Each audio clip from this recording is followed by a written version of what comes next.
noite, meus irmãos. Amém. Pai seja convosco, amém? Amém. Podemos assentar, queridos.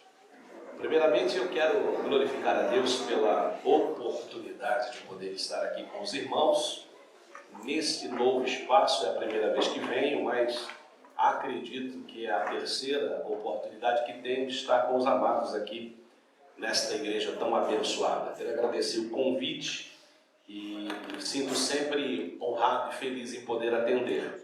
Quero até elogiar a insistência da pessoa da irmã Nívia, que fez o contato para a igreja, porque eu raramente saio da minha igreja aos domingos. Eu pastoreio, eu não sou pregador itinerante, eu sirvo como pastor regente de uma igreja onde eu sou pastor sênior, e eu evito muito sair aos domingos, considerando a importância de estarmos com a nossa igreja local. Mas pela amizade aos irmãos aqui dessa igreja, o pastor, todo mundo que sempre nos recebe com muito carinho, Deus abençoe, viu? Em nome de Jesus.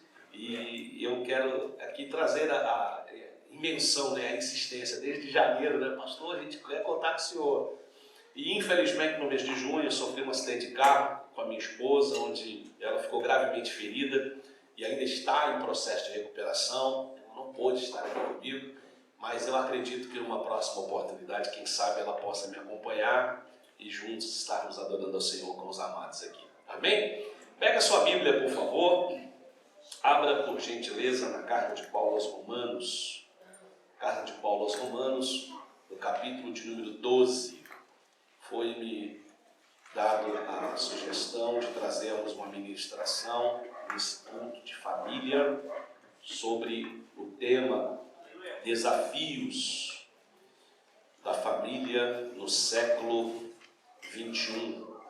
E realmente é uma grande necessidade estarmos falando a respeito desse assunto. Eu quero aqui desde já dizer aos amados que, ao falar de família, eu estou falando primeiramente do que a Escritura Sagrada nos traz como base e como orientação, como fundamentação para falarmos.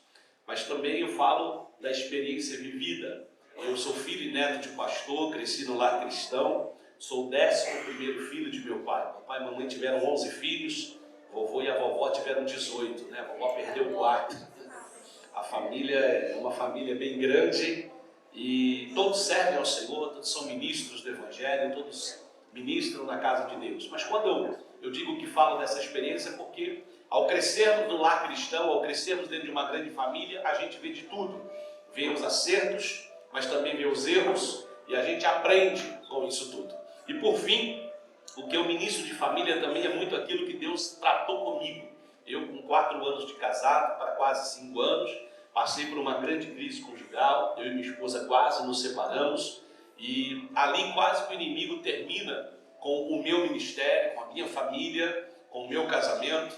E eu tive que passar por um processo de restauração e de reconstrução familiar e também ministerial. E a partir desse momento que Deus fez essa obra na minha vida, eu passei a me dedicar a ministrar para casais, pais e filhos e famílias, entendendo a necessidade de prevenirmos as catástrofes familiares. Amém? Então hoje eu não vou compartilhar testemunho, não vou compartilhar um pouco dessa minha trajetória, mas eu sempre gosto de enfatizar isso para que você entenda o seguinte: eu, como pregador, não vim aqui ditar regras para você, gritar frases de efeito para você. Vim falar da Escritura, mas compartilhar daquilo que eu vivo no meu dia a dia e que deu resultado na minha casa. Amém? Carta de Paulo aos Romanos, no capítulo 12, apenas o versículo 2. Se você quiser ficar em pé para lermos, fique à vontade, se não, permaneça como está. Diz assim a Escritura: e não sedes conformados com este mundo, mas sedes transformados pela renovação do vosso entendimento, para que experimenteis qual seja a boa, agradável e perfeita vontade de Deus.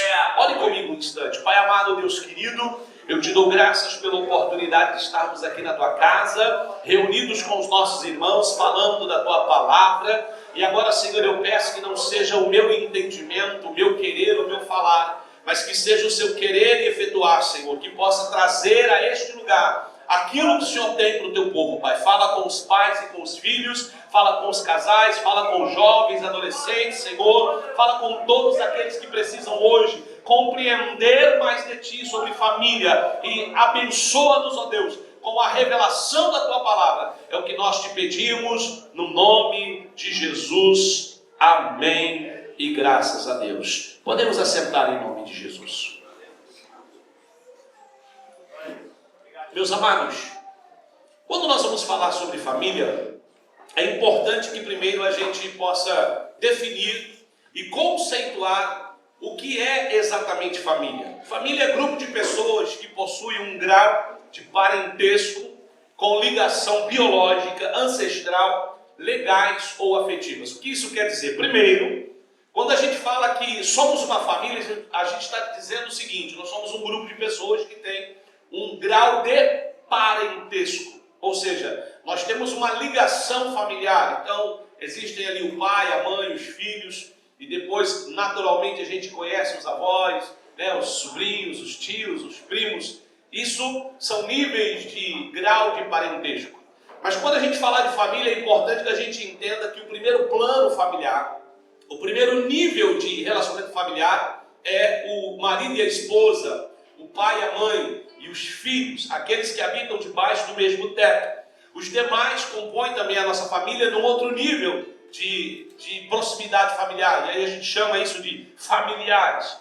A definição sobre família tem que ter uma ligação biológica, naturalmente, como por exemplo, a gente tem por hábito chamar a igreja, né, os nossos irmãos de nossa família espiritual, a nossa família cristã. E às vezes existem amigos que nós temos um forte laço, um grande vínculo de amizade que a gente chega a também tratar como família, porque os vínculos afetivos também constituem como parte da nossa família. Mas é importante que a gente entenda que família está diretamente ligado com o grau de parentesco, com o grau de ligação biológica e também com pessoas que fazem parte da nossa família, por exemplo, aquele de quem nós somos ancestrais. E a família é reconhecida como um núcleo social formado a partir da união entre um homem e uma mulher e seus descendentes. Biblicamente falando, e até a Constituição brasileira conhece e reconhece família como sendo alguém que é proveniente da união entre um homem e uma mulher. E é isso que a palavra de Deus nos ensina. O contrário disso não é o que Deus pensa para a família. O contrário disso não é o que Deus estabeleceu como família. E nós precisamos entender por quê. Porque o tema que nos foi sugerido, os desafios da família no século XXI, vai justamente nos trazer a reflexão que um dos maiores desafios hoje como família no século XXI é justamente ser família. Porque nós estamos vivendo um tempo de desconstrução do núcleo familiar, onde hoje a figura do pai, a figura da mãe, ela está sendo cada vez mais tirada do seu contexto. Está havendo um grande incentivo na sociedade por meio do meio cultural, por meio de programas de televisão, por meio de séries, filmes, documentários, o meio artístico, né? E também alguns outros segmentos, como por exemplo, pessoas com uma ideologia da esquerda que trabalha contra a estrutura e a base familiar, tentam cada vez mais desconstruir a base da família e o papel da família na sociedade. Então nós precisamos hoje entender que o primeiro e maior desafio da família do século XXI é ser família. Por quê, pastor Itamar? Por incrível que pareça, as famílias hoje, elas estão cada vez mais desconectadas. Você não vê mais, por exemplo, aquele hábito saudável que nós tínhamos antigamente de tomar o café sentados na mesa e aquele tempo de bate-papo, de olho no olho, de conversa, seja a primeira refeição do dia ou a terceira, que é o café da tarde, né? Onde as famílias tinham por hábito de se assentar, de gastar um tempo ali conversando, trocando ideias. Hoje nós vivemos muito desconectados como família, mas muito conectados como seres sociais em outro aspecto, através das mídias sociais, através da tecnologia. Então às vezes estamos com o celular na mão, ou cada quarto da casa com o seu Wi-Fi ligado ou sua TV ligada.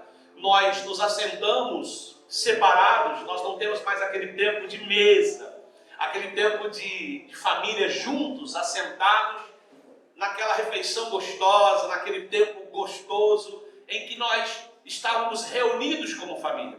Nós estamos cada vez mais desconectados como família, não só porque pouco nos assentamos à mesa para a refeição, mas também porque não temos mais aquele programa de família. Cada vez mais nós estamos distanciados, né? A mulher para um lado, o marido para o outro, os pais em um lugar, os filhos em outro, porque a família ela foi se distanciando, foi quebrando vínculos que eram essenciais para a nossa permanência junto como família. Às vezes nós moramos dentro da mesma casa e nos vemos uma vez, porque nós estamos tão ocupados com os nossos afazeres. É o marido trabalhando em 1 ou 2 empregos, tentando, óbvio, claro, a gente entende, na tentativa de trazer o melhor sustento para casa, oferecendo o melhor conforto para a família, e às vezes a esposa também trabalhando em outro emprego, na correria, tentando completar ou complementar a renda, e às vezes até em turnos diferentes. Eu recebo muitos casais na igreja para aconselhamento, e eu diagnostiquei o seguinte: o marido trabalha de dia, a mulher à noite. A mulher de dia, o marido à noite. Esse casal às vezes se vê no dia de folga. Isso quando a folga coincide. Às vezes eles se encontram quando um está acordando, o outro está indo dormir. Então não tem mais aquele tempo de qualidade, aquele programa de família, de sair junto, de ir para um lanche, de ir para uma pizzaria, de ir visitar o avô e a avó, ou quem sabe uma viagem familiar, ou até mesmo um passeio no parque. Nós, infelizmente, mesmo bons intencionados cristãos que somos, às vezes nós vamos perdendo bons hábitos. Hábitos saudáveis como, por exemplo, o famoso e antigo culto doméstico. Eu me lembro que nós orávamos em casa, sempre cantávamos um louvor e orávamos em casa dias que não tinha culto na igreja antes de dormir. Não havia internet, não havia a televisão para nos entreter tanto tempo. E eu não estou aqui criticando o entretenimento, o bom entretenimento é saudável, mas o excesso dele nos prende, nos torna refém. Você já prestou atenção que você começa a maratonar uma série e às vezes ela tem 18 temporadas e você fica ali assistindo 4, 5 horas de uma série porque você quer ver um capítulo, 2 capítulos, 3 capítulos, você não quer perder, você quer fechar, e aí tem 18 temporadas. Você passa um ano assistindo ela, se você não for uma pessoa com muito tempo livre. E se você for uma pessoa com muito tempo livre, você vai querer terminar ela em 2, 3 meses. Você percebeu quanto tempo da sua vida você parou para ficar preso naquilo ali? Mas muitas vezes você não consegue tirar 30 minutos de um dia, de uma noite,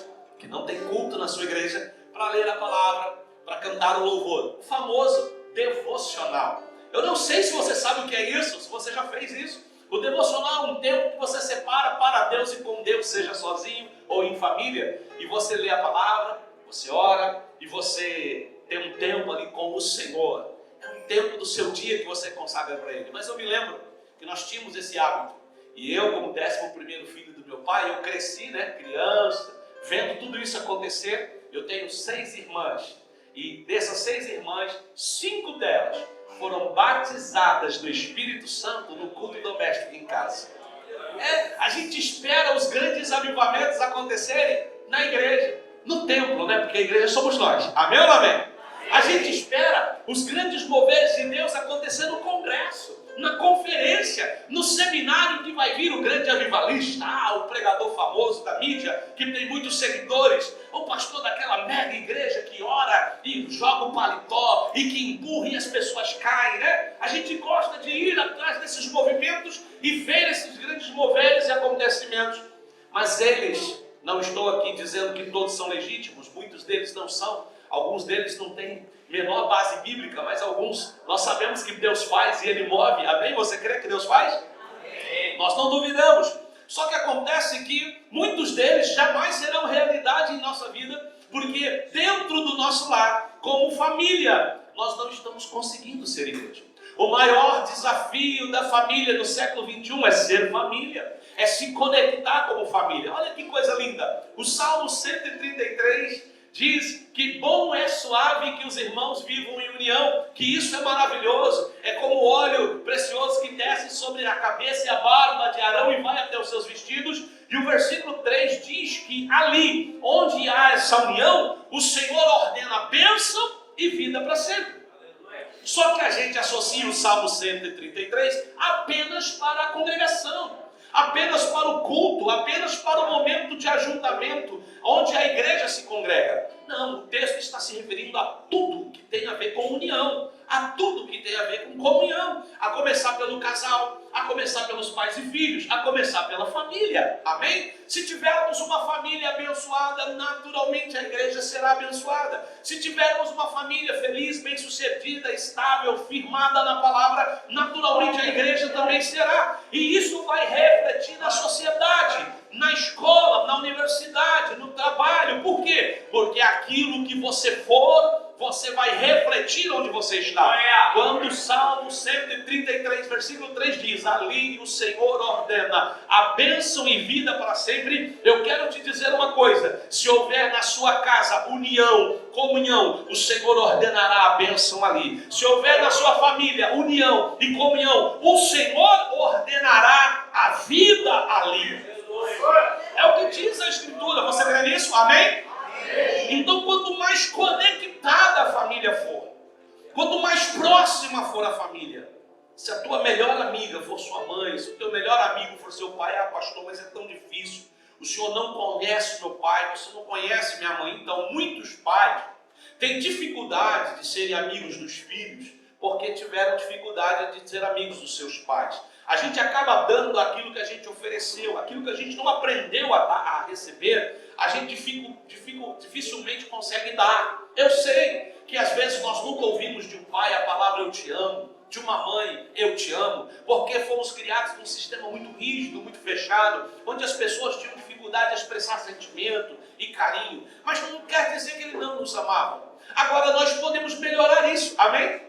A gente não precisa repetir o que de ruim ou o que de errado talvez nossos pais cometeram. Isso não os torna pessoas ruins, isso não os torna pessoas desagradáveis, isso não faz dos nossos pais pessoas péssimas, porque eles não foram perfeitos em tudo, porque afinal de contas eles são seres humanos. Eles também erram, eles também falham, nós também erramos, nós também falhamos, mas nós podemos melhorar onde eles erraram, e nós podemos nos aperfeiçoar onde eles não conseguiram se aperfeiçoar, e nós podemos construir uma mudança nessa geração, uma melhora para a geração futura, porque se houveram coisas boas no passado que hoje nós estamos perdendo e esquecendo de praticar, talvez por causa de coisas ruins do passado, nós não fazemos as coisas boas. Não, meus amados, vamos aproveitar o que era bom e vamos melhorar o que está ruim hoje.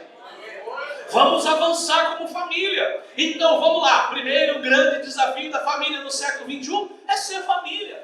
A nossa vida está muito acelerada, a gente anda muito ocupado, a gente está muito sobrecarregado de a fazer. É casa para lavar, é roupa para lavar, é roupa para passar, é trabalho para entregar da faculdade, da escola, da universidade, é meta para bater, da empresa, do comércio, e a gente cheio de conta para pagar, e às vezes a gente está jogando fora o nosso melhor e maior patrimônio, que é a nossa família. Ter carro bom é bom, morar numa casa boa é muito interessante, vestir-se com boas roupas é muito bom, comer bem também é legal, mas nada disso vai importar se perdermos a pessoa que nós tanto amamos, seja o marido ou a mulher, seja os filhos ou os pais. Você precisa entender, quando você estiver diante da enfermidade, de quando você estiver diante da morte, nada disso vai importar. Nada disso vai fazer diferença para você. O que vai fazer a diferença é as pessoas que de fato importam. É a tua mulher, é o teu marido, são os teus pais, são os teus filhos. E você só sabe o valor que isso tem quando você está na iminência de perder. Existem pessoas que só enxergam o paraíso quando já estão lá no inferno. Você já leu a parábola do rico e de Lázaro? Que, aliás, alguns dizem parábola, mas pelo contexto bíblico não se pode ter como parábola, porque parábola ela não define nome, ela não especifica pessoas da forma como que Jesus definiu, e ele tratou de forma muito pessoal e direta. Ele disse de forma clara que o rico, não por ser rico, não porque ele era rico que ele foi para o inferno, mas porque ele era um homem rico que tinha o coração nas riquezas, que não amava o próximo, que não se exercia, não se tomava de misericórdia pelo necessitado, porque a Bíblia diz que tinha um homem pobre, miserável, chamado Lázaro, que comia de migalhas que caía da sua mesa. Um homem sofredor, um homem que vivia em estado de grande calamidade, e aquele rico de forma regalada. Ao que diz o contexto da narrativa de Cristo, é que ele pouco se importava. Mas morrendo esse rico, não tendo ele um coração que temia Deus, apesar de todo o seu dinheiro, foi para o inferno. E morrendo Lázaro, tendo ele levado uma vida de muita dificuldade na terra, porém, mesmo assim, independente disso, o coração dele era de Deus. E a palavra diz que ele foi levado ao seio de Abraão, ou seja, ao lugar de descanso, ao paraíso. E aí diz a Escritura que o rico lá do inferno, vendo Lázaro descansando no seio de Abraão, ele quer interceder agora e pedir para que Lázaro viesse e lhe refrescasse um pouco a língua, porque ele estava queimando em tormentos. E quando Abraão lhe disse, olha, é impossível, entre nós e eles tem um grande abismo, ninguém passa de lá para cá e nem daqui para lá, ele disse, então manda algum dos mortos correr lá e avisar aos meus familiares para que eles não venham para cá também. E a resposta foi essa, olha, impossível, que eles ouçam o profeta, que eles ouçam a lei, ou seja, que eles ouçam a palavra, que eles ouçam as escrituras, porque agora, querido, como diz em Hebreus, a 9:27, ao homem está ordenado morrer uma só vez, querido, depois disso só vem o juízo. Então ali, naquele momento, o homem já está no lugar de tormento, já está no inferno, aí que ele foi ver, enxergar e dar valor ao paraíso. Quantas pessoas só começam a ver o paraíso quando já estão no inferno, quando já estão no processo de separação, quando já estão perdendo todos os bens, quando já estão no leito de dor e enfermidade, quando já perdeu os pais, quando já perdeu os filhos, quando já perdeu a salvação. Aí acorda, aí desperta, aí quer clamar por misericórdia, quando já não tem mais o aconchego do lar, o conforto da casa, o cuidado da mãe, o cuidado do pai, o abraço da esposa, a provisão, o amor, o carinho do marido, aí dá valor. Você vê que muitos homens começam a valorizar suas esposas depois que perdem. Muitas mulheres às vezes valorizam seus esposos depois que perdem. Muitos filhos passam a sentir saudade, falta dos pais depois que perdem. Não, querido, valorize agora em vida. Ame em vida, cuide em vida, desfrute em vida, invista em vida, aproveite enquanto seu pai está aí cheio de vigor, enquanto a sua mãe está aí cheia de vigor, enquanto seu filho ainda é esse filho jovem, adolescente, que você pode desfrutar da companhia dele, sair com ele, passear com ele, porque um dia vai levantar voo e vai embora, já era. Você vai ficar velho, vai acabar a disposição física, vai acabar a condição. Aproveite hoje. E outra, a Bíblia diz, nós não sabemos o dia de amanhã. Amém? O amanhã não nos pertence. Então é agora que, como família, nós temos que nos reunir, nos ajuntar, se amar, se cuidar. Vou repetir, Salmo 133 não se refere só ao culto, só à igreja quando se ajunta. Não, está se referindo sobre comunhão e união. Então seja no culto, seja no ministério, seja na família. A promessa de Deus é essa, onde houver isso, o Senhor vai ordenar a bênção e a vida para sempre. Glória a Deus. Então, em nome de Jesus, você marido, você mulher, invista mais tempo com a sua família. Tire tempo, organize o seu tempo. É incrível, a gente não tem tempo, amados. O dia tem 24 horas e a gente fala que não tem tempo. Você trabalha 8 horas? Ou mais que isso? Trabalha 10 horas? 12? Mas sobrou 12, né? Você dorme as outras 12? Não, eu creio que não. Você deve dormir 6, 7, 8. Tá, sobrou quanto? O que você faz com esse tempo? Pastor, tem casa, tem roupa, tem carro. Pastor, tem mercado. Sim, mas isso é todo dia. Não consegue organizar um tempo aí? Não consegue administrar a sua vida? Porque se você não administrar, se você não assumir o controle, os problemas, as dificuldades, as adversidades, a divisão, a dissensão, ou seja, o inimigo vai arrumar um jeito de assumir o controle. Não faça isso. Então vamos lá, primeiro grande desafio da família no século 21 é se conectar como família, melhorar o relacionamento familiar, melhorar o relacionamento com os pais, com os filhos, com o cônjuge. Vamos melhorar, nós podemos, amém? Nós podemos, até para assistir TV, que nós poderíamos nos reunir e falar, vamos ver uma série junto, ou um programa junto, ou estabelecer vamos ler um livro aqui, vamos ter uma programação de família. Às vezes nós não fazemos. Claro que cada um tem sua individualidade, os filhos estudam, alguns trabalham, o marido tem sua rotina de marido, a mulher de esposa, de homem, de mulher. Isso é normal, a gente compreende, gente. A gente sabe disso, ninguém está desconsiderando isso. Mas nós temos que nos reconectar. Uma das palavras lindas sobre o Evangelho é que o Espírito Santo da verdade, ele nos converteria. E sabe o que ele faria? Ele converteria o coração dos pais aos filhos e dos filhos aos pais. Que negócio é esse nós sermos cristãos e não termos o coração dos nossos filhos? E não termos o coração dos nossos pais? Não! Você precisa ser os melhores amigos dos seus filhos e você, filhos, vocês precisam ter nos seus pais os seus melhores amigos. Eu sei que você vai dizer, pastor, mas eles não entendem.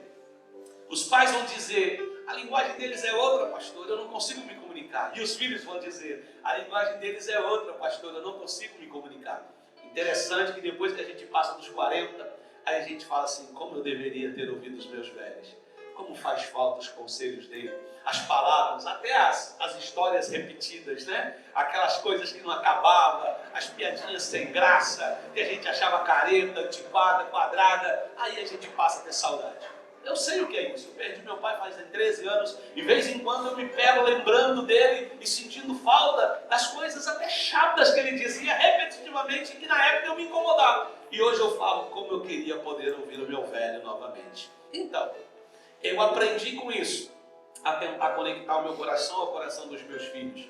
Eu tenho 4 filhos, eles são já acima dos 18, né? Entre 18 e 22 anos. Servem a Deus, lideram na igreja, ministram na casa do Senhor, me auxiliam na obra. Mas eu tive que aprender a ser pai, eu tive que desenvolver a capacidade de conquistar o coração deles. E quando eu digo ser amigo, não é amiguinho que concorda com tudo, que diz sim para tudo, que incentiva as ideias erradas e que aprova as ideias erradas. E nem aquela pessoa chata, antiquada, que só sabe dizer não e que tudo é proibido e nada pode. Não, eu aprendi a equilibrar as coisas, saber o momento de abrir a concessão, de dizer o sim, de apoiar, de incentivar. E vou falar para vocês, hein? A fase mais difícil foi quando chegou a idade do namoro. Muitos pais não se preparam para isso. Muitas mães não se preparam para isso, porque pouco fomos instruídos. A nossa geração, ela foi muito pouco instruída sobre isso. E o pior, aí às vezes nasce um bloqueio, um grande abismo entre pais e filhos. E já imaginou os nossos filhos namorando e não tendo em nós as principais pessoas para se aconselhar, para se sentirem seguras e protegidas? Onde elas vão buscar apoio? Onde elas vão buscar conselhos? Onde elas vão buscar orientação? Internet? Professores das escolas? Amigos? Na maioria das vezes eles vão receber ideias erradas e influências erradas. Por isso que é importante estarmos conectados como família. Investir sim em tempo de qualidade. A começar, você tem 3 refeições por dia ou 2? 4 refeições? Tem gente que tem 5, né? 6, glória a Deus. Vocês comem, gente, pelo amor de Deus. Mas pelo menos uma. Tenha um tempo de mesa. Pastor, não dá. Está muito difícil. Todo dia é complicado. Uma vez por semana não dá. O almoço da família. Sentar na mesa. Um café pelo menos, gente. Antes da escola bíblica ou depois. Ou antes de ir para o culto, à tardezinha, no final. Pastor, é chapinha, é progressiva, é unha. Ah, eu sei como é que é, né? Eu entendo, eu tenho mulher lá em casa. Mas tenta organizar isso aí, gente. Uma saída para ir para o parque. Um passeio em família, uma caminhada, uma pedalada, um futebol com o menino, uma ida ao shopping com a menina. Tem pai que tem vergonha de pegar a filha e falar, filha, vamos no cinema, eu e você hoje, só eu e você. Mas por que não? A figura paterna está muito desconstruída na sociedade, eu vou falar disso já, calma aí.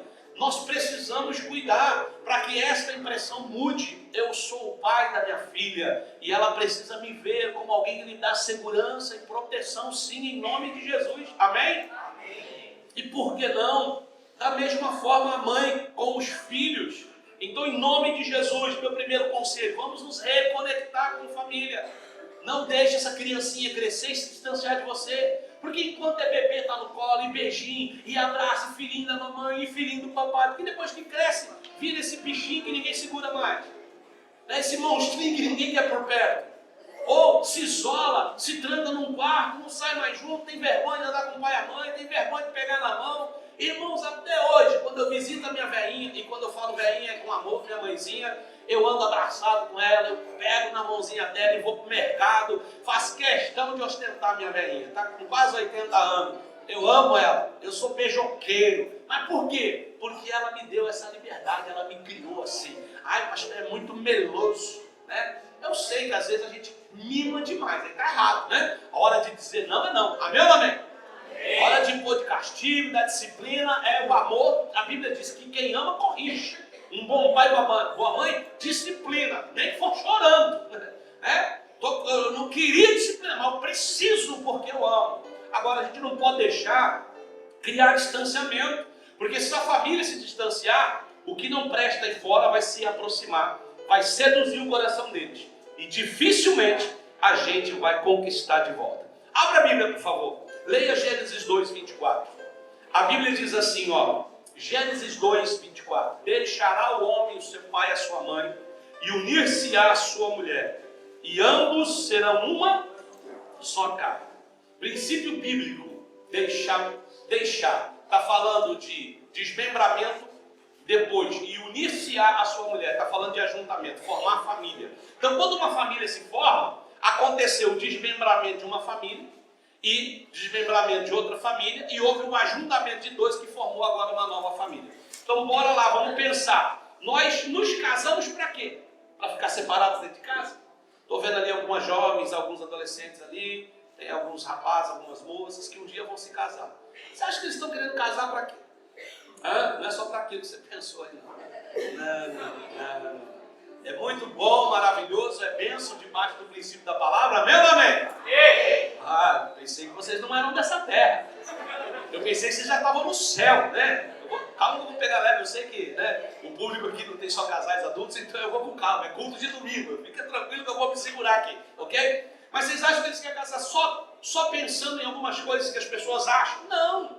A pessoa quer ter alguém que ame, que cuida, que proteja, quer ser feliz. Nenhuma menina está disposta a sair de casa, nenhum rapaz está disposto a sair de casa para ir coabitar do mesmo teto com um estranho, com um desconhecido, com quem não vai falar sequer bom dia, com quem sequer vai falar um obrigado, como é que você está, como é que foi a sua semana, e aí como vão as coisas. Não, tem que ter ligação, tem que ser família, porque se for para agir como estranhos, desconhecidos, vamos todos para quartos de hotéis da vida, vamos todos morar nas colônias de praias, né? Onde você chega e entra e sai, vai para um hostel da vida, vai para um camping, viver a vida cada dia num lugar sem criar vínculos com ninguém. Isso não é ser família. Família tem vínculo, família tem proximidade. Então quando o homem deixa pai e mãe, quando a mulher deixa pai e mãe e se ajunta com o outro, é para ter família. É para formar agora a sua família. É para ter alguém que chame-se de seu de verdade. Porque o texto diz o quê? E ambos serão o quê? Uma? Amém ou não amém? Nível de intimidade máximo. Não só de junção carnal, mas de alma, de espírito, de sentimento, de propósito de vida. Você está me entendendo, queridos? Posso ouvir um amém? Então você precisa urgentemente matar um problema. Qual é o desafio da família no século XXI? As pessoas estão cada vez mais vivendo sozinhas e isoladas. Vai fazer uma pesquisa do mercado imobiliário e você vai ver que está crescendo no Brasil algo que no Japão já é muito comum. Construção de cubículos. Eu não chamo nem de kitnet, isso é um cubículo. A pessoa faz um quartinho menor que essa tribuna aqui, que às vezes nem banheiro tem dentro. Cabe uma cama, a cama é de dobrar. Você dobra a cama, ela vira um armário, ela vira um... É bonitinho, você acha bonitinho. Vai viver dentro pra você ver. Parece uma formiga dentro de uma outra formiga. Não tem mais ninguém ali. Né? Aí não tem nada. A pessoa vive sozinha ali, tem uma janelinha. Quando não, é um arzinho que vem de fora por um cano. Alguma coisa soprando, não tem como. Está em alta a construção de pequenas kitnets. E eu não chamo isso nem de kitnet. Por quê? Porque a procura está grande. As pessoas querendo morar sozinhas. Pessoa completa 18 anos quer morar sozinha. Ou então, eu não quero casar, eu não quero viver com ninguém, eu quero ficar longe dos meus pais, eu quero ficar longe dos meus irmãos, eu não quero ver ninguém na família. E ele vai lá e se coloca dentro daquele cantinho, ele se enclausura ali. Ele vive ali isolado do mundo. Alguns desses nem banheiro tem, tão pequenininho que é. Eu me pergunto como a pessoa consegue se encontrar feliz em tanta solidão. Porque isso pode dar certo por um dia que você está cansado e estressado. Até eu gosto de ficar sozinho no meu quarto de vez em quando. Até eu gosto de ir para a sala, esticar as pernas, ligar a TV e ver nada. Ver nada lá. Só falando. estou vendo, estou lá. Como diz o pastor Claudinho Duarte, estou no caixa do nada lá, só no canal. Eu só estou a fim de gastar tempo, até eu gosto. Mas isso funciona por um dia, funciona por um momento, isso não é vida. Você me entende? Amém ou não amém? Amém. Aquela famosa aquela frase, está nervoso, vai pescar. Tá certo um dia, você pega a vara, vai lá e pesca, mas depois de 10 horas na beira do rio, isso é entediante. Depois de meio dia sozinho ali, o pernilongo te picando, a moça, e volta, é um saco. Uma hora eu não quero voltar para casa, eu quero ver gente. Eu quero estar com a minha família, eu quero estar com os amigos, eu quero estar com os irmãos da igreja. Por quê? Porque nós fomos criados para viver em comunidade, amém? Nós somos criados para ter relacionamento. Olha lá Gênesis 2,18, você já está com a Bíblia aberta, então aproveita aí. Se não tiver, abre aí. Se tiver com o celular, corre lá que a procura, a busca aí, acha mais rápido. Gênesis 2,18 diz assim, Deus olhou para o homem e falou assim, não é bom que ele esteja só. Vou lhe fazer uma adjuntora. Vamos pensar o contrário? Se fosse primeiro a mulher, Deus teria dito assim, não é bom a mulher viver só, far-lhe-ei um adjuntor. Ou seja, o que o texto quer dizer, independente de ter sido o homem primeiro ou a mulher, ele quer dizer o seguinte, você não foi feito para ficar sozinho, para ficar isolado, você foi feito para viver em família, em sociedade, em comunidade. É por isso que não existe desigrejado. Não existe igreja fora do contexto de congregar. Nós somos igreja porque nós nos reunimos. Eu sou membro do corpo, individualmente, diz o texto, 1 Coríntios 12, eu não vou sair do tema não, fica calma aí. Eu sou membro do corpo, individualmente, particularmente, mas quando eu me ajunto eu formo uma igreja, quando eu me ajunto eu formo um corpo. Nós fomos feitos para viver em comunidade. Arranca o dedinho fora, tira ele fora, demora para fazer incisão cirúrgica e colocar de novo, o que acontece com ele? Apodrece, morre, perde a vida. Por quê? Porque ele está desligado do corpo. Membro fora do corpo morre, apodrece.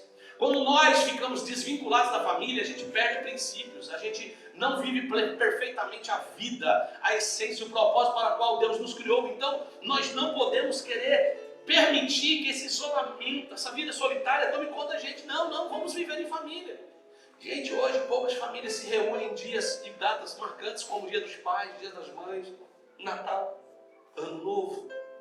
As pessoas vivem brigadas por coisas poucas, por picuinhas bobas. E nós não podemos dar lugar para isso na nossa vida, bem? Eu estou longe da minha família há mais ou menos 17 anos, né? Família, pais, irmãos, né? Que eu fui para o Rio de Janeiro pastorear, do Rio de Janeiro vim para Ubatuba eu vim para Taubaté pastorear. Então eu estou longe da família. E quando eu vou lá, eu faço questão de tentar ir na casa de todos possíveis. Como às vezes eu não consigo ir em todos, então a gente faz um churrasco em família e chama todo mundo. E cada um traz o que dá e a gente junta a sacolinha ali e faz aquele tempo de comunhão maravilhoso. Só que às vezes tem um cunhado que está brigado com a cunhada, é um primo que brigou com outro primo, e às vezes quer te colocar no meio, né? Aí fala assim, não vai na casa de fulano não, porque eu estou brigado com ela. E daí? É você que brigou. Não me põe na tua encrenca não, eu vou na sua casa e vou na casa dela também. E se você não tiver bem, problema é teu. Eu vou lá, vou abraçar ela, vou beijar ela, vou abraçar você, vou beijar você, e vou trazer o perfume dela, vou jogar no seu, o perfume seu, vou jogar nela, e se você não gostar, você toma banho depois. Mas eu não vou entrar nessa tua briga. Nós não precisamos disso, amém, meus irmãos? Amém. Sabe por quê? Porque eu quero ter gente que me abrace em vida, não que chora no meu caixão com remorso depois de morto. Depois de morto, meu irmão, essa terra aqui já era, só vai interessar a eternidade. E eu não quero ir para o velório de ninguém da minha família com remorso. Por que eu não pedi perdão antes? Por que eu não amei antes? Por que eu não estava antes? Já era. Chorar de remorso não interessa. Chorar de saudade, chorar por causa da dor da perda é normal, é correto, é bonito. Aliás, eu acho até incrível você ver, poxa, essa pessoa era amada. Jesus chorou diante do túmulo de Lázaro, minha gente. Jesus chorou diante do túmulo de Lázaro, o Senhor da vida, o dono da vida, chorar diante da morte? Não. Ele chorou porque ele precisou deixar o seu amigo sofrer, padecer, perder a vida, para que o nome dele fosse glorificado. Então ele amava Lázaro, ele chora diante daquele momento de Lázaro. Não dá problema nenhum se chorar a dor da morte da mãe, do pai. O problema é o remorso. Porque a vida inteira a mãe morava na rua de trás, você nem tomar café ia. A mãe morava no outro bairro, nem bom dia você ia lá. O filho morava ali do outro lado, mas na hora dele eu não gosto daquela menina, pastor. Você não tem que gostar, é ele que tem que gostar, ele que é casado com ela. Goste do seu filho, ame seu filho, respeite a decisão dele. Mulher de Deus abençoada. Amém ou amém? Os filhos solteiros falam um amém mais forte. Porque às vezes a gente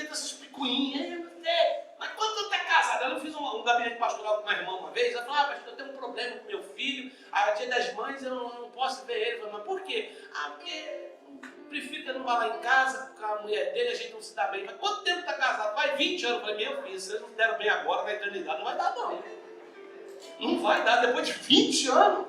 Não se entenderam por picuinhas bobas. Nós temos que se reconectar como família. Amém ou não amém? Então a gente tem que assumir como família pessoas que de fato são nossa família. Tem gente que está assumindo pessoas que não eram sua família. Faz que nem Jefité, quando saiu de casa, claro, tem um contexto, né? Ele era filho de uma prostituta, mas seu pai lhe criou. Quando o pai morreu, os irmãos expulsou ele de casa, a madrasta expulsou ele de casa. E aí nessa hora o que ele fez? Começou a andar com homens, com pessoas levianas. Fez-se família com quem não era família. Cuidado. Claro que dentro da nossa família tem pessoas imperfeitas. Amém ou não amém? É um monte. Eu e você somos parte disso. Nós não somos perfeitos. A nossa família, mesmo não sendo perfeita, ainda é o melhor lugar para a gente estar. Ainda é o melhor lugar. Porque deixar uma coisa bem clara para você: pessoas com problemas, pessoas problemáticas, pessoas difíceis existem em todos os lugares. Nós somos parte disso, queridos. Nós somos frustrados por pessoas e nós frustramos pessoas. Só que a gente tem o hábito de achar que todo mundo vai ser perfeito e que tudo vai ser mil maravilhas. Não vai ser. Só que a nossa casa e a nossa família ainda é o melhor que nós podemos ter. Quando você começa a ver a realidade de outros por aí, por incrível que pareça, tem muita coisa boa. Mas tem umas coisas que eu dou graças a Deus, falo, obrigado, Senhor, que na minha vida, na minha família, na minha casa, eu não passo por isso. Você entende? Amém? Eu fico feliz por pessoas que estão em algumas áreas, algumas coisas melhores do que eu. Glória a Deus por isso. Nenhum problema. Mas eu estou satisfeito, feliz, agradecido pela família que Deus me deu. Posso ouvir um amém? Amém! Então não se conforme com esse mundo, como a gente leu em Romanos 12:12. Não se conforme. O não se conformar é não se adequar, não se alinhar, não fazer como eles fazem, não ser como eles são, não pensar como eles pensam. Mas é normal. Não é normal. Está entrando dentro da igreja a normalidade do divórcio. Não é normal. Está entrando dentro da igreja a separação de filhos e pais. Não é normal. Olha o princípio bíblico. Gênesis 2:24 nós lemos. Deixará o homem, seu pai e sua mãe, unir-se à sua mulher, e ambos serão uma só carne. Qual é o princípio de deixar a família? Quando eu saio de dentro da casa, eu saio do contexto da minha família. É para agora começar uma nova família, sobre o mesmo princípio de família. Então quando eu saio da casa do meu pai e minha mãe, é para formar a minha família. Mas agora está na onda o quê? Não, vou morar sozinho. E aí eu tenho aquela ideia de liberdade, igualzinho o filho pródigo. O que eu faço? Eu vou gastar a herança e vou viver, diz o texto, desregadamente. Porque eu não tenho mais pai e mãe, né? Para dar hora, para cobrar, perguntar com quem você está, com quem foi, o que você está fazendo, quem você está falando, que site é esse que você está navegando, que papinho é esse aí no direct. Quem é esse fulaninho? Não tem. Aí eu acho que eu sou dono do meu nariz. Eu sempre digo que ninguém é dono do próprio nariz. Você já tentou segurar um espirro? Você não consegue segurar o espirro, né? Você não é dono nem do próprio nariz. A gente fala, eu sou dono, agora eu vou mandar na minha vida. Sabe o que eu gosto quando eu ouço isso? Eu gosto assim de pensar, vamos ver daqui a alguns meses. Porque quando a gente começa a analisar a responsabilidade, né, de quanto custa um aluguel, de quanto custa a manutenção de um carro, de quanto custa a conta de água do mês, a compra do mês, né? A gente começa a pôr no papel e fala assim, rapaz, estar em casa com os pais me sai muito mais barato, porque eu contribuo, eu não banco. É verdade ou não é, irmão? Meus filhos lá em casa, eles contribuem, eles não têm que bancar, a maior parte é eu que ponho, você está entendendo? E isso porque eles agora estão trabalhando, até trabalhar, eu tinha que bancar tudo, e os bichinhos só mamando na teta da vaquinha, né? Só de boa, só recebendo, não é verdade? Mas a pessoa fala assim, eu quero sair, e aí sai da cobertura familiar, da estrutura familiar, e quer viver uma vida desregradamente. Qual foi o fim do filho pródigo? Viveu uma vida sem regra, sem horário, sem princípio, sem pai e mãe supervisionando. Ele acabou comendo comida de porco. Acabou morando de favor. Ele virou o quê? Um morador de rua. Deus não quer isso para você. Quando você sai da casa do pai e da mãe sob o princípio bíblico, sob o princípio que a palavra de Deus estabeleceu família, é para formar agora a sua família. Mesmo que você vai viver uma vida com dificuldade e vai construindo aos poucos, você está debaixo do princípio de família, porque agora você está junto com o teu esposo, junto com a tua esposa, daqui a pouquinho vem seus filhos, e vocês vão construir juntos. É verdade, amém? Eu, quando casei com a minha esposa, eu e ela, nós fizemos tudo junto, desde comprar os móveis para casar, pagar a festa do casamento, e casar, nós fomos construindo tudo junto, até hoje. Tanto ela me ajuda na igreja pastoreando, quanto nós trabalhamos juntos no trabalho, na mão de obra, é tudo junto. Lá em casa tem esse negócio de meu dinheiro, teu dinheiro, é nosso dinheiro. É uma coisa louca. Ela pega meu cartão, eu pego o cartão dela. E bora lá! Porque é nosso, os filhos são nossos, o carro é nosso, tá entendendo? Amém ou não amém? Amém. E se você acha que não é, tenta separar para ver. Para! É meu, é teu nada. Vai nessa pra você ver. Eu sempre falo que quando Abraão mandou Agar embora, ele deu sorte que não tinha vara de família ainda. Porque Abraão mandou Agar embora, ele deu uma garrafa d'água e um pão para ela. E ela saiu com Ismael a pé. No meio do caminho Deus falou, volta, se acerta. Primeiro foi Sara que mandou embora, né? Falou, volta lá, se acerta com a sua senhora. A segunda vez Deus deixou. Só que Deus falou assim para Abraão, Abraão, você está lascado, eu vou fazer desse menino uma grande nação. Ele vai ser forte e guerreiro. E essa palavra se cumpriu. Os ismaelitas existem, os moradores ali na faixa da Palestina, faixa de Gaza existe, e é por isso que eles brigam até hoje com Israel ali, porque eles querem Jerusalém por capital. É o irmãozinho de Isaac. Eu sou filho de Abraão, eu também quero. Eu também tenho parte na herança. Papai não pagou pensão a vida inteira, agora eu quero um pitaco. Porque se Abraão fosse hoje, falasse, vai embora, metade das cabras, dos camelos, dos cabritos, ia tudo junto com Agar. Você entende? Não tem esse negócio de meu, não é nosso, é tudo nosso. Por que é nosso? Porque o propósito não é separar, irmão. Está entendendo? O propósito não é dividir, o propósito é edificar, é ficar velhinho junto.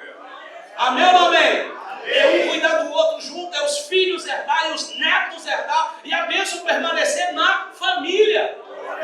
Mas hoje é um tal de meu e teu, e aí não é de ninguém, porque no fim ninguém tem nada, ninguém constrói nada, porque tem competitividade, tem disputa, tem briga de ego. Deus não quer isso para a família. Deus quer que você entre num casamento, querida, ou querido, você que vai um dia casar, pensando o seguinte, você vai ter um marido e uma esposa. Não é um parceiro sexual simplesmente, não é um amigo simplesmente, não, é um marido, é uma mulher, vai ser o pai dos seus filhos, vai ser a mãe dos seus filhos, vai ser o seu companheiro para toda a vida. Esse é o propósito de Deus. Sai fora dessa ideia, se não der certo a gente separa, porque não dá certo você nunca uma vida inteira comprar um carro, comprar uma casa e ter filhos para separar, ou seja, para o diabo destruir. É tão difícil você conseguir uma casa própria, quem já conseguiu sabe do que eu estou falando. E quem já perdeu, sabe muito mais. E numa separação, qual é a primeira coisa que você perde? É a tal da casa própria. Eu vi um rapaz estudar, trabalhar, se matar a vida inteira para comprar uma casa, pagou a faculdade da esposa, se matou. Quando ele conseguiu ter a casa, concluiu a faculdade da esposa, os dois se separaram. E ele voltou a morar num cubículo, voltou a estaca zero de novo. Sabe o que isso deu? Destruição.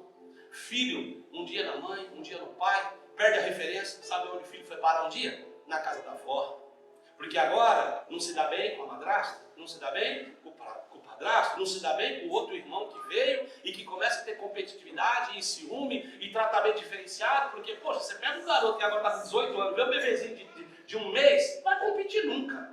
Não vai competir nunca, ele não mama mais no TT da mamãe. É o pequenininho que mama no TT da mamãe. Ele não fica mais no colo da mamãe, é o pequenininho que está no colo da mamãe. Então cria-se um ambiente de competitividade, não é o propósito de Deus. Eu não estou dizendo se você já passou por isso, se você teve uma separação, se você está vivendo uma segunda situação de casamento ou de família, eu não estou dizendo que, olha, é impossível ser feliz agora e nem que você vai para o inferno por causa disso. O que eu estou dizendo é que não é o propósito de Deus. Então você precisa entender o seguinte, hoje você pode estar bem, você pode ter consertado o que deu errado lá atrás, glória a Deus por isso, mas vamos entender o seguinte, o que o mundo está dizendo lá fora como normalidade, não é normalidade. O que Deus uniu, não separe o homem. Abra sua Bíblia em Mateus capítulo 19, por favor, que o meu tempo está quase acabando e eu preciso partir para a conclusão. Mateus 19, versículo 4 a 6. Olha o que Jesus está dizendo e ensinando aos seus discípulos e a todos os demais que estavam com ele, ouvindo a sua palavra. Versículo 4 a 6. Ele, porém, respondendo, disse: não tendes lido que aquele que fez no princípio macho e fêmea os fez? E disse: portanto deixará o homem pai e mãe, unir-se à sua mulher e serão uma só carne. Assim não são dois, mas uma só carne. Portanto, que Deus ajuntou, não. Então você precisa não se conformar com esse mundo sendo família. Você precisa não se conformar com esse mundo permanecendo sendo família. Posso ouvir um amém? Amém. Porque o mundo está dizendo para você que você não precisa ser família. O mundo está dizendo para você que você pode viver sozinho, que você não precisa de ninguém para ser feliz. E com isso estão plantando sentimentos perversos no coração dos nossos filhos e jovens, principalmente na ideologia trazida dentro de escolas, na doutrinação trazida dentro de escolas. Hoje você manda seu filho para a escola, ele está sendo desconstruído na educação que está recebendo. E nós precisamos protegê-los em casa, em amor, na boa educação, ensinando o princípio genuíno da palavra. Amém? Agora, o que a Bíblia quer dizer com esse não separe o homem? Se Deus não pensou o ser humano para viver sozinho, como nós lemos agora há pouco, e aí Jesus disse, o que Deus uniu não separe o homem, aqui está falando primeiro do casal, porque quando o casal se separa, separa os filhos também, sim ou não? Porque agora o filho fica aí, um dia na mãe, um dia no pai, aí o pai vem buscar para ficar 2 horinhas, né? Já viram aquele videozinho? O teu pai vai vir para te pegar, né?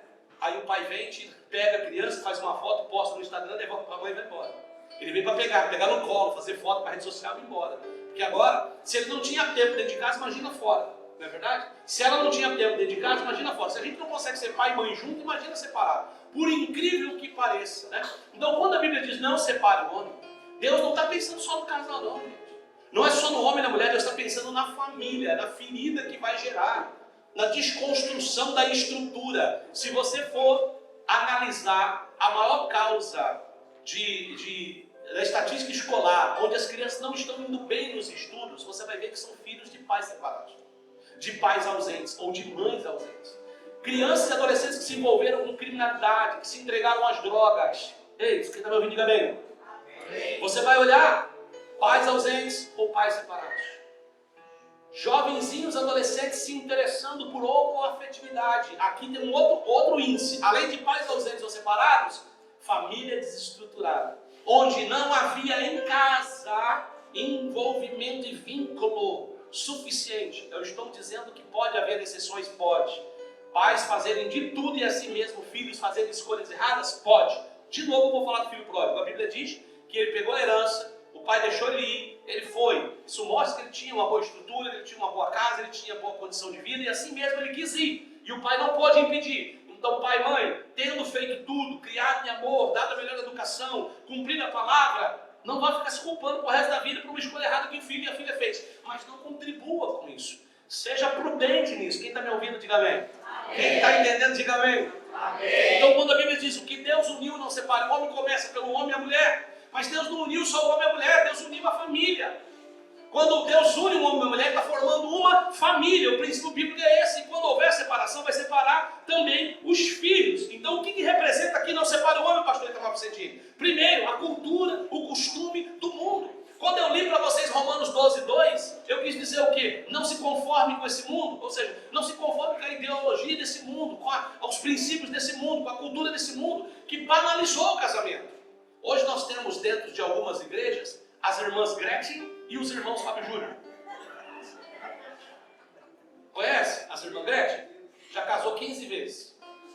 E os irmãos Fábio Júnior já casou acho que 11. Eu perdi a conta, parei de contar. Eu trabalho com comunicação, né? Sou do ramo de rádio há 20 e poucos anos, então eu sou obrigado a acompanhar algumas coisas, né? Mas eu já parei de contar. Isso não tem que ser normal. A Gretchen é a Gretchen. O Fábio Júnior é o Fábio Júnior.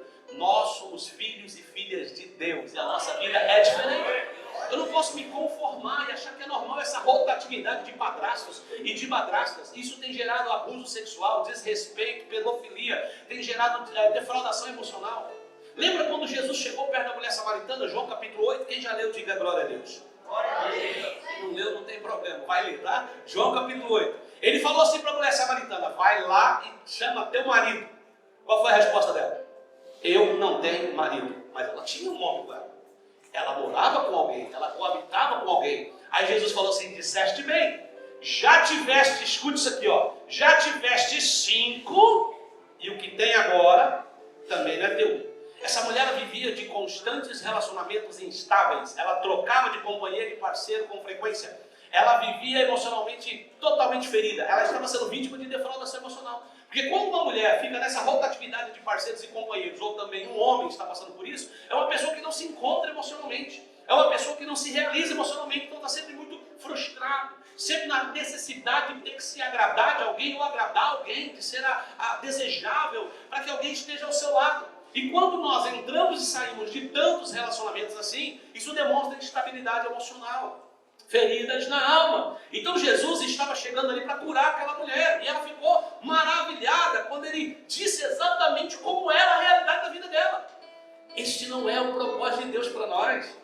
Deus não precisa que você seja objeto da mão de ninguém, viu menina? Viu rapaz? Deus não quer que você seja objeto da mão de ninguém. Você não tem que ser defraudado emocionalmente, ferido, desconstruído, destruído. Não, não. Deus tem a mulher certa para você. Deus tem o homem certo para você. Deus tem a pessoa certa preparada para você. Você precisa ser a pessoa certa para alguém, para que você possa receber a pessoa certa. Amém? Eu acho que eu disse isso aqui da outra vez que eu vim. Eu estou pregando para a família, então eu tenho que falar para pais, para filhos, para adolescentes. Então eu espero que vocês estejam me entendendo. Tem muita gente que quer uma bênção na vida dela. Só que às vezes ela não é bênção, ela é uma desgraça. E para Deus abençoar você, Deus não vai desgraçar o outro, não. Não vai mesmo. Ai, Deus, prepara para mim uma mulher abençoada, bonita, atraente, desejável, linda, cheirosa. É? E você pelo menos é cheiroso? Você pelo menos penteia o cabelo, escova o dente, trabalha ou estuda? Porque ele quer bênção, mas ele é uma encrenca. Ele é um problemático na mão de Deus. Aí Deus fala assim, misericórdia, eu vou livrar minha filha dessa encrenca. Entendeu? Então se você quer ser abençoado, não seja desgraça na vida de Deus. Fala, Senhor, faça de mim uma bênção para que eu possa ser abençoado. Você lembra quando Deus prometeu para Abraão que faria dele um abençoador, que iria ser muito abençoado? Sabe qual foi a palavra que Deus disse para ele? Ser tu uma bênção. Fala para quem do teu lado assim, seja você uma bênção. Quer ser abençoado, seja abençoado. Deus, me prepara um emprego. Você não é abençoado com um emprego. É um péssimo funcionário. Então, o cara que não gosta de trabalhar, dá trabalho para o chefe, você quer ganhar dinheiro, mas não quer trabalhar. Eu sei que trabalhar não é lá aquelas coisas, né? Se a gente pudesse só ganhar dinheiro. Mas, irmão, a gente tem que ser justo, amém ou não amém? Amém. Se no final do mês eu vou receber meu dinheirinho, eu preciso, em contrapartida, oferecer o que me foi proposto, o trabalhozinho que eu tenho que executar, amém? Mas eu preciso partir para a conclusão aqui. O que Deus uniu, não separe. O que é o homem? As condições humanas, as coisas dessa terra. Então, a cultura do mundo não tem que nos separar. Separar a nossa família, separar o casal, separar os relacionamentos. Se você for por ideia de novela, irmão, se tu for por ideia de filminho, por ideia de musiquinha sertaneja, misericórdia. Esses dias nós vamos fazer um casamento lá no finalzão de São José dos Campos, no meio de uma roça, mas do lado tinha um cara, no outro sítio do lado, escutando um som tão alto, que quase que eu começo a chorar. Ô sofrência do inferno. Ela foi embora, me deixou por ele. Aí eu falei, bom, vai passar, vai começar outra. Aí foi pior. Aí, nossa, aí depois agora o meu amigo levou ela. Eu comecei a estender as mãos e falar, Senhor, salva esse homem. Liberta ele, que já está me fazendo mal. Só de escutar a música que ele escuta. Minha filha, assim, eu tô playlist, tá cheio de Marília Mendonça, arranca esse troço aí, pelo amor de Deus. Caramba, esses dias eu tava, a Marília Mendonça morreu. Uma pena, a gente lamenta, uma jovem nova, artista novíssima. Aí, toda hora eu só falava dela. Aí eu via uma boa cantora, parece ser uma pessoa de bem, mas fui escutar as letras da música dela, falou, menina sofrida. Foi corna com 16 anos. Aí a música, porque ela, desculpa a expressão, tá? Talvez escandalize, o pastor fala a palavra corno no púlpito. Vai ler o dicionário, você vai ver que não tem nada demais. Com 16 anos foi traída, melhorou pra vocês? Ah, melhorou. Aí ela compôs uma música por causa disso, e ela ficou famosa. Olha, um chifre às vezes faz ganhar uma grana, né? Ganhou dinheiro, ficou famosa. Só que aí, a maioria das músicas dela só fala disso, porque ela falou, você levanta dinheiro. Né? Aí ela foi consolar os traídos da vida. Mano, aí os traídos escutando uma música dessa e tasca beber, irmão. E depois vai dirigir, você sabe no que vai dar, né? Aí vai pra porta da mulher que rejeitou ele, aí vai dar, terminar em facada. Isso é de Deus? Isso não é de Deus. Então é melhor escutar, irmão. Ouça coisa que te eleve o espírito, que abençoe tua vida, que profetize vida sobre você, que fala que você vai ser feliz, que a tua casa vai ser bem. Vocês acabaram de cantar aqui, família. Hã? Não, agora tu escuta uma Maria Mendonça da vida, uns cidadãos aí que só canta música pra você. Você pede pra morrer. Você pede pra morrer, você fala, vou morrer. Não, vai morrer não. Deus quer que você viva, é isso que diz a palavra de Deus, amém?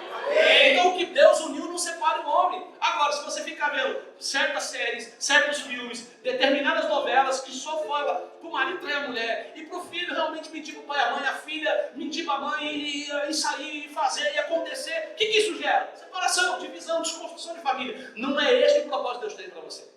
Então cuidado com a cultura do mundo. Cuidado com as ideias erradas de amigos que não temem a Deus. Cuidado com as ideias erradas de professores que estão com uma ideologia, né, tentando desconstruir o princípio da família, a paternidade. Não deixe o homem separar, destruir e desconstruir a família. Posso ouvir um amém? Amém. E eu vou encerrar aqui, que é muito importante o que eu vou te falar aqui agora. Juízes capítulo 13. Eu tenho ali 15 minutinhos e eu vou encerrar. Se você puder pelo menos abrir, para você ver que eu não estou inventando coisa da minha cabeça. Juízes capítulo 13 é depois de Josué. Vai contar a história do nascimento de Sansão. Eu vou até pedir para o irmão baixar um pouquinho o fundo agora, que eu preciso mais ainda da sua atenção. Sabe, quando Deus falou que Sansão ia nascer, Deus foi lá e falou para a mulher de Manoá. Olha o que está escrito aqui, versículo 3. E o anjo do Senhor apareceu a esta mulher e disse: eis que agora és estéril e nunca tens concebido, porém conceberás e terás um filho. Com quem Deus falou? Com quem Deus falou? Com a mulher. Diga assim comigo, com a mulher. Quando Deus falou com a mulher, ela correu e falou para o seu marido Manoá. Versículo de número 6. Um homem de Deus veio a mim, cuja aparência era semelhante a de um anjo de Deus. Era terrível a visão. E eu não lhe perguntei de onde era, nem ele me disse o nome. Mas ele falou que eu vou ser mãe, que nós vamos ter um filho. Eu sou estéril, mas Deus falou. Ele falou que eu vou ser. Versículo 8. Então Manoá era o marido. Manoá era o marido. Ele orou ao Senhor e disse: Senhor, rogo-te que o homem de Deus que enviaste ainda venha outra vez e nos ensine o que devemos fazer ao menino que há de nascer. E ouviu Deus a voz de Manoá. E o anjo veio outra vez a quem? A quem? A mulher. E ela estava no campo, porém não estava com ela seu marido Manoá.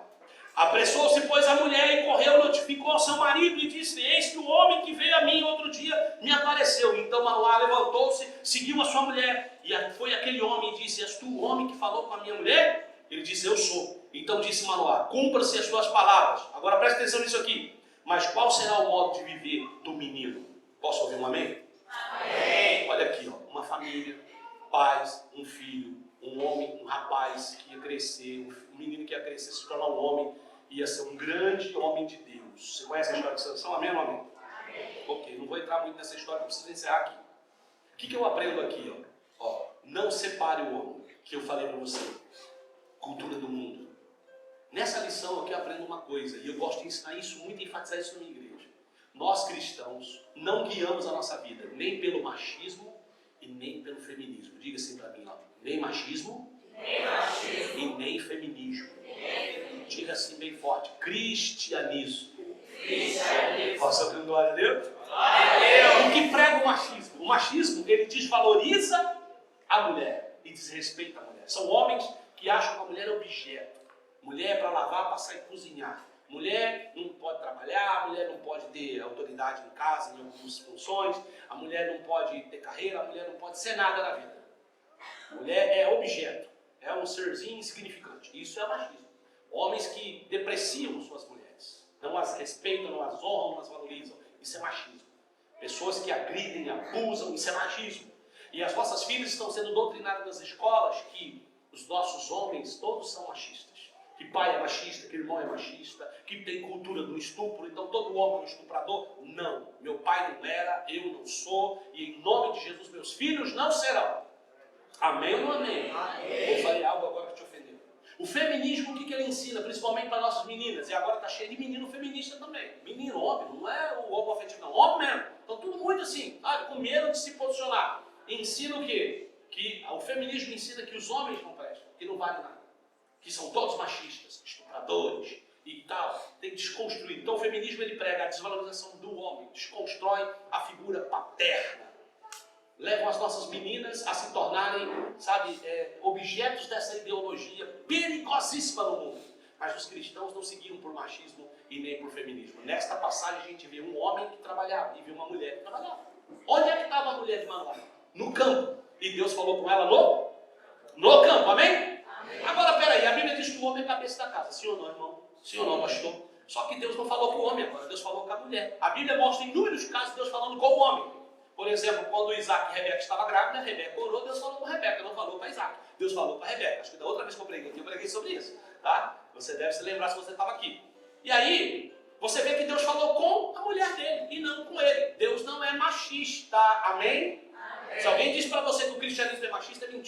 Bíblia é machista? Mentira! A Bíblia mostra Deus falando com mulheres. Isso aqui não é precedente para nós ficarmos dando lugar à carne e falando que Deus não mandou falar. Amém, irmãos? Vamos ter coerência aqui. Mas Deus também fala com mulheres. E Deus falou com a mulher. Só que você vê que essa mulher não era feminista, por quê? Porque ela não guardou informação para ela e disse assim, que se lá meu marido, eu faço, meu corpo, minha regra. Né? O que ela fez? Ela foi imediatamente, falou, marido, vem cá, apareceu um anjo aí, um homem de Deus, falou isso e isso para mim. Ela foi falar com o cabeça da casa, com o marido, amém ou não amém? Amém? Ela foi prestar conta, ela foi dar satisfação, ela foi pedir conselho, ela foi pedir orientação, ela foi trocar ideia, porque casal tem que ter diálogo, ou não? Conversar ou não? E aí quando ela falou com o Manoá não brigou com ela, onde já se viu, Deus falou com você, eu sou o cabeça, Deus não vai falar comigo, tá me tirando, mulher. Agora de acaso eu estou de mal com Deus? Que Deus é esse que não fala comigo? Isso é ser machista. Não, ele não foi. Ele falou assim, Deus falou com você? Casal que se ama, que se respeita, que se conhece. Que bom, amor. Foi orar, falou, Deus, só falou com minha mulher, agora eu preciso saber como é que nós vamos proceder aí, porque senão ela vai ficar grávida. Se nós vamos ser pai, eu preciso da tua direção. Volta aí e fala comigo de novo. Só que aí Deus, em vez de falar com ele, foi falar com a mulher de novo. Rapaz, tá de brincadeira? Eu que orei agora? Fui eu que falei? É eu que trabalho, eu que pago as contas, eu que dizimo nessa casa, o carro é meu, a casa é minha. Deus vai falar com você? Tá doida? Não. Isso é coisa de homem machista. Se você conhece a mulher, se é mulher de Deus de verdade, pondera as palavras. Porque, rapaz do céu, mãezinha, quando ela falava pro meu pai, melhor você ficar esperto. Melhor você ficar esperto. Papai falava, pensava, meu pai ia orar, pai. Você lembra quando o Pilatos queria condenar Jesus? O que a mulher de Pilatos falou para ele, o irmão do baixo? Ela falou assim para ele, fique esperto, porque essa noite me roubaram a paz, eu fui perturbado em espírito, não consegui dormir por causa desse homem, tem coisa aí. Pilatos não escutou. Ele falou assim, eu vou tentar escapar dessa. Ele lavou as mãos, não quis ele condenar, mas ele indiretamente estava condenando Jesus. Só que ele fez isso porque ele ouviu a mulher dele. Então um monte de homem machista, sabe? Eu sou cabeça da casa. Cabeça nada, é um cabeçudo. Não ouve conselho, não troca ideia com a esposa, só toma uma decisão errada. Isso não é ser cabeça, isso é cabeçudo. Não, mas eu não vou ser mais homem. Quem disse que não, irmão? Pedir um conselho, trocar uma ideia, isso é ser machista. Chega lá, senta e conversa. Nós não somos machistas. O machismo tem separado muitos casais. E no meio do cristão também. Quem está entendendo, diga amém. Amém. Aí o anjo voltou e falou com a mulher. Aí a mulher não era feminista. Tá vendo, irmão? Você não pode ser feminista. Ela pegou e falou, fica aqui que eu vou chamar meu marido. Ela falou, Benê, vem cá. Benê, minha mãe chamava meu pai Benê, viu? Aí, Benê, vem cá. Aí Manoá chegou e deu de cara com o anjo. Aí ele falou, és tu o homem de Deus? Falou com a minha mulher, falou, sou. Falou, então é o seguinte, agora presta atenção, um casal que anda na presença de Deus e que anda pelo princípio de Deus. Falou assim, tá bom, nós vamos ser pai. Como é que nós vamos educar essa criança? Posso ouvir um amém? Amém. Pais cristãos educam os filhos à maneira de Deus. Pergunta para Deus, eu vou criar esse filho para quê? Para ser traficante, estuprador, espancador de mulher, bandido, que dá fuga da polícia, né? Que faz na moto, na pegada de ou que vai para a igreja tocar, cantar, pregar a palavra, abusador da filha dos outros, piriguete gospel. Eu vou criar as perigosas de Jesus ou vou criar uma Maria, uma Esther? Essa aí, né? Ele perguntou, como é que nós vamos educar o menino? Aí o anjo falou, façam assim, façam assim, façam assim. Pastor, mas e agora, pastor? Como é que é que eu vou ter que orar para o anjo vir? O anjo já veio, irmão, já está aqui a palavra. O manual já foi nos dado, amém? Ensina a criança no caminho que deve andar. A Bíblia diz que depois que o anjo explicou, eu preciso concluir que o meu horário já estourou. Depois que o anjo falou, versículo 21 de Juízes 3, e nunca mais apareceu o anjo do Senhor a Manoá. Nunca mais. Não fique esperando vir anjo de Deus para salvar casamento, anjo de Deus para salvar a educação dos filhos, anjo de Deus para resolver o problema em casa. Não, porque o anjo é o seguinte, meu irmão, ele já veio, ele já entregou o que tinha que entregar, a palavra já está revelada, já está escrita, os princípios já estão aqui. Cabe a mim e a você cumprir a minha e a nossa parte, amém? Amém. Cabe a nós fazer a nossa parte. Homens e mulheres têm papéis e atribuições diferentes no relacionamento. Tanto biologicamente, que homem é homem, mulher é mulher. Eu não tenho útero, eu não tenho ovário, eu não menstruo, eu não consigo ficar grávido, graças a Deus. Eu tive uma vez só uma cólicazinha de rim, pequenininha. Aí falaram para mim que aquilo ali era sintoma parecido com a dor do parto. Eu falei, obrigado, Jesus.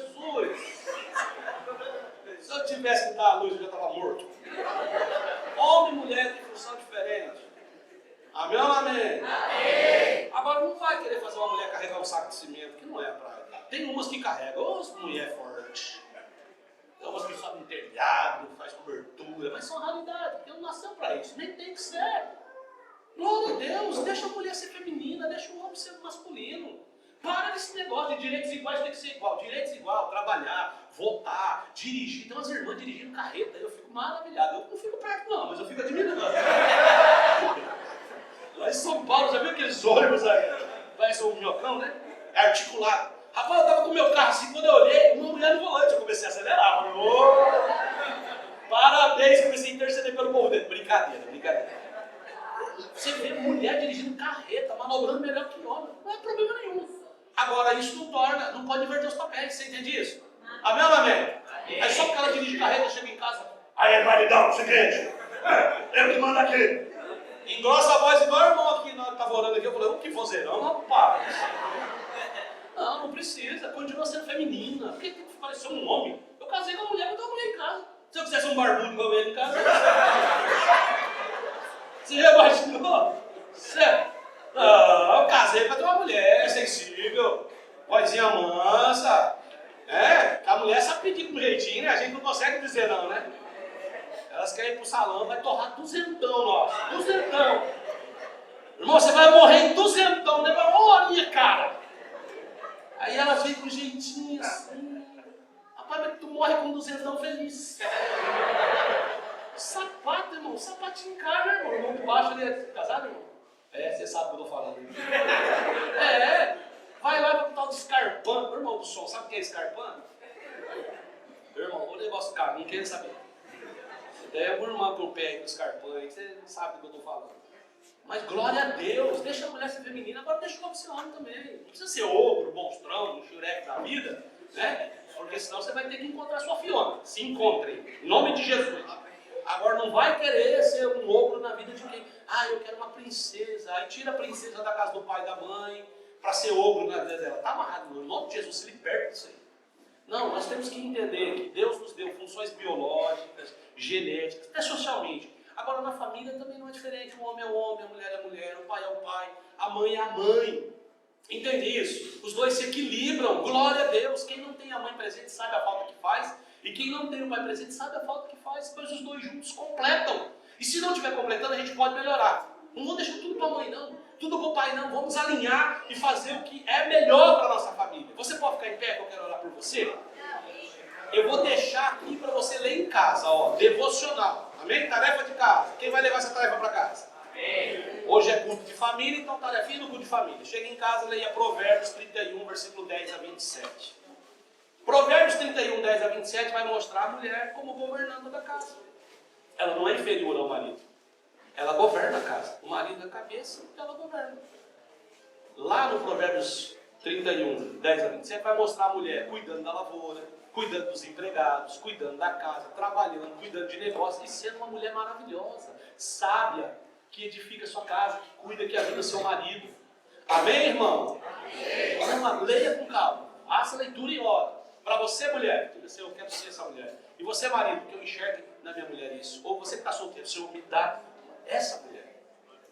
A gente pode chegar lá. Amém? A gente pode, como família, de fato ser melhor. E aí, querido, em nome de Jesus, aquilo que foi lido no início aqui, 1 Pedro 3,7. 1 Pedro 3,7. A Bíblia fala para nós, maridos, coabitar com entendimento com as nossas esposas. Que entendimento? Esse entendimento aqui, sabendo o que ela é, o papel dela, a importância dela, a relevância dela. Amém? E ele fala o seguinte, para que as vossas orações não sejam impedidas. É sério, muito sério. A importância da relação. Então inverte ao contrário. Você também, mulher, coabita com entendimento com o seu marido. Seja prudente, seja sábio, para que a tua oração também não seja impedida. Eu sempre gosto de aplicar a Bíblia nos dois aspectos. Porque aí, irmão, nós vamos viver na totalidade a bênção de Deus. E nessa oração que eu vou fazer, primeiro eu vou orar pela tua família, pelo teu casamento, pelo teu lar. E você não vai ser abençoado porque eu orei. Não, vai ser abençoado porque a palavra foi pregada.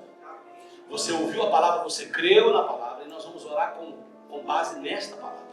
Dizendo, Senhor, eu quero viver essa vida familiar. Eu quero ser esse melhor pai, essa melhor mãe, esse melhor filho, essa melhor esposa. Senhor, eu quero ser a esposa certa para o rapaz que vai se casar comigo. Eu quero ser o esposo certo para a moça que vai se casar comigo. Eu quero ser o pai certo para os filhos dela, a mãe certa para os filhos dele. Você deve orar assim. Deus disse para Abraão, você toma uma bênção, diga, Senhor, eu quero ser uma bênção. Eu quero ser essa bênção. Para quê? Para que a tua família seja abençoada no nome de Jesus. E nesta oração, nós vamos te dar a oportunidade de você colocar sua família nas mãos de Deus. Por meio, a começar por sua vida. Se você de repente estava afastado dos caminhos do Senhor, distanciado dos caminhos do Senhor, tinha se ausentado da presença de Deus, deixado de congregar, e com isso, você sente hoje que está fazendo falta na sua vida. Na educação dos seus filhos, na condução do seu casamento, no teu relacionamento com teu pai e com a mãe, você quer hoje voltar para Jesus, você quer hoje se reconciliar, porque você quer ter essa família abençoada, você quer ter a certeza da salvação da sua vida e da sua família. Você tem a oportunidade hoje de se reconciliar com Jesus, de renovar sua aliança com Jesus. Tem alguém aqui nessa noite que estava afastado dos caminhos do Senhor, estava distanciado do Evangelho, distanciado da casa de Deus, mas quer voltar hoje, para colocar sua família novamente no altar, novamente na arca, diante de Deus. Dá um sinalzinho com a mão que eu quero orar por você.